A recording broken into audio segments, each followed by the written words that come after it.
मी US ला असते की खूप एक्सायटेड होते मी की मला इथे येऊन सरांना प्रत्यक्ष भेटायचं आहे आणि दीक्षा घ्यायची आहे. आणि खरं तर तो एक छान कनेक्ट तयार झाला आहे. मला परत इथून सोडून अमेरिकेत जाताना ही गोष्टीचं दुःख होणार की सर पर्सनली भेटणार नाही, त्याच्यासाठी मला परत झूमवरच सरांना भेटावं लागेल.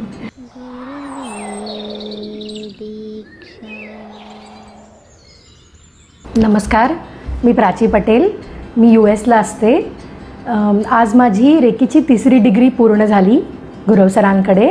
रेकी शिकण्याआधी मी हे सांगू इच्छिते की US मध्ये असतानाच मी सरांसोबत काउन्सिलिंग घेत होते माझ्या लाईफमधल्या काही पर्सनल इश्यूजसाठी. आणि तो एक असा काळ होता जिथे सर्वाईव्ह करणं पण कठीण होतं आणि तो सगळा काळ सुसह्य झाला सरांसोबतच्या काउन्सिलिंगमुळे. आणि त्यासाठी मी सरांची खूप आभारी आहे. आणि जसं मी मागेही म्हटले होते, आमचा फॅमिली पॅक आहे सरांकडे. माझे बहीण आणि माझे जीजू हे दोघं आधीपासून सरांकडे येत होते आणि त्यांनी घेतलेल्या इतक्या सुंदर अनुभूती होत्या सरांसोबतच्या, स्पेशली माझे जीजू. आणि माझ्याबाबत मी हे सांगेन की येताना सरांकडे माझी सुरुवात झाली काहीतरी भौतिक कारणासाठी, आणि पण त्याच्यातून माझा दुसरा एक गोल होता लाईफचा, ह्या भौतिक अडचणींमुळे थोडा मी साईडला टाकून बाजूला ठेवून दिला होता, तर तो नकळत एका वेगळ्या पद्धतीने फुलफिल झाला. आणि ते अनुभव फार गूढ आहेत.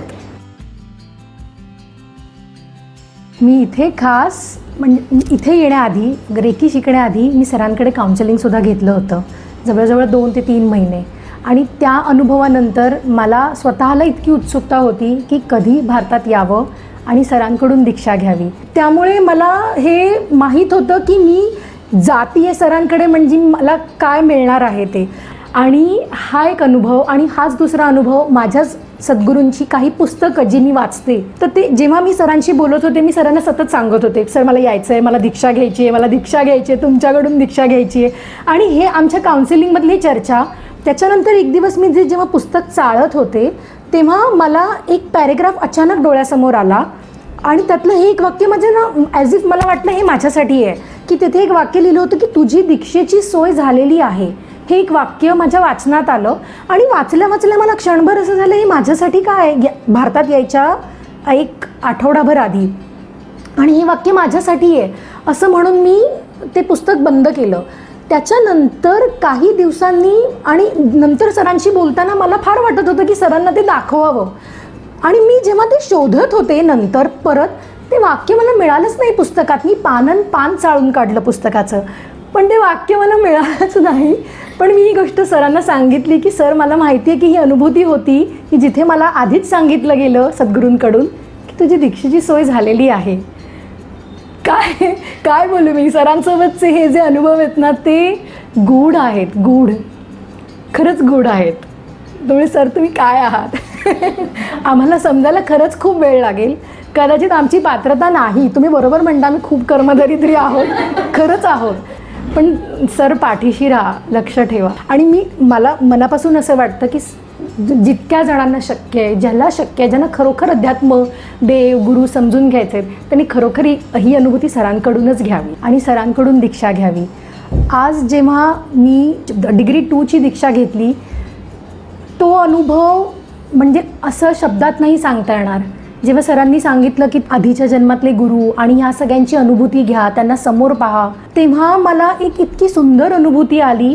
सर मला तो इतका सुरेख अनुभव आला, मला खूप आनंदी वाटत होतं. त्यासाठी खरंच थँक्यू. आणि आज रेकी 2 म्हणजे मला जाणवतं आज सर खूप जास्त जवळचे वाटले. खरंच मी खूप जास्त जवळचे वाटले. आणि स्पेशली जेव्हा तुम्ही बालकृपाची अनुभूती घ्यायला सांगितलीत ना तेव्हा तर खूप जास्त म्हणजे मला पाहता आलं. त्यामुळे मला हे माहीत होतं की मी जातीय सरांकडे म्हणजे मला काय मिळणार आहे ते. आणि जवळजवळ ह्या ज्या गोष्टी आमच्या आयुष्यात घडत आहेत, गेल्या 21 ज्या साधना माझ्या झाल्या, मी माझ्या बहिणीला म्हटलं तू हे नोटीस केलंस का, आपण हसतोय खरोखर. सर हे thanks to you, thanks to Sadhana, thanks to reiki. आम्ही मी तिला म्हटलं आपण हसतोय, आम्ही हसतच नव्हतो आणि आम्ही छोटे छोटे विनोद करून हसतोय.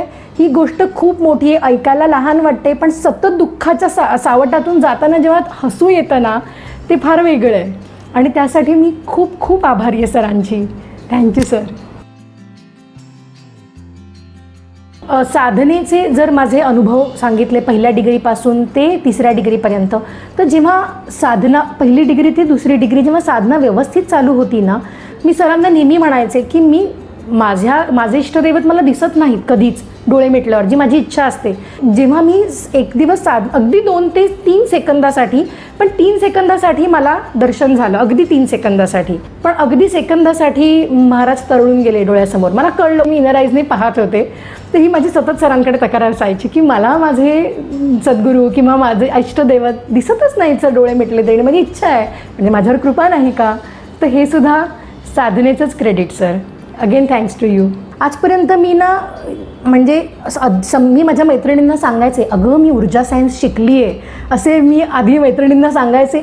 पण आज मला कळते की सरांनी ऊर्जा शिकवल्यानंतर आत्ता कळतं की आपल्याला खरंच काही माहीत नव्हती ऊर्जा. आपण ज्याला माहीत होतो म्हणत होतो ना, ते 1% पण नव्हतं की आपले विचार सकारात्मक असणं किती गरजेचं असतं.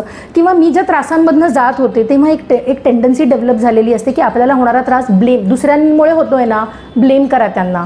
पण फक्त पुस्तकात वाचलेली कर्मा थिअरी आणि सरांनी समजावल्यावरती कर्मा थिअरी, त्यामुळे त्रास खूप कमी झाला. खूप हळूहळू का होईना, पण तो एक्सेप्टन्स आला की तो आपला आलेला त्रास हा आपल्यामुळे आहे.